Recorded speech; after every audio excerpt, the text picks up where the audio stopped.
Get ready for a story that kicks off with a giant sword, superpowered school uniforms, and explosive revenge. Kill la Kill doesn't waste a second. Right from the first minute, it throws the viewer into a whirlwind of stylized action and unexpected twists. But beyond the flashy visuals, is there a solid narrative? The answer is yes and no. The plot revolves around Ryuko Matoi, a girl searching for her father's killer, who ends up clashing with a student hierarchy ruled by uniforms that grant power. So far, it sounds like your average school anime on steroids. But Kill la Kill is much smarter than it looks.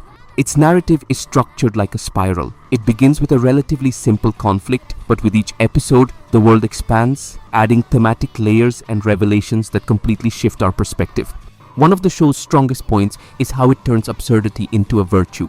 What initially seems like an excuse for fan service and over-the-top antics evolves into a well-crafted satire about control, identity, and rebellion. Each story arc elevates the plot to a new level, and just when you think it can't go any further, boom!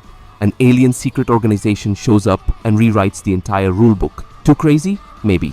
Fun and impactful? Absolutely. The story moves at a breakneck pace, which keeps viewers hooked, but can also leave little room to process some key moments. Even so, the writers managed to connect the dots, from the initial rivalry between Ryuko and Satsuki to the reveal of their true family ties.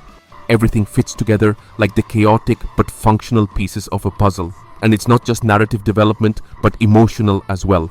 Ryuko starts off as a furious, impulsive girl and ends up as someone who embraces her identity, her weaknesses, and her relationships.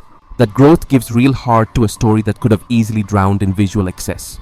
Of course, it's not all perfect. Some twists feel forced, and there are moments where the script seems more interested in impressing than in building coherence. But even in its excess, Kill la Kill knows exactly what it wants to be, a narrative roller coaster that mixes drama, humor, and social commentary with a style that screams, "Look at me!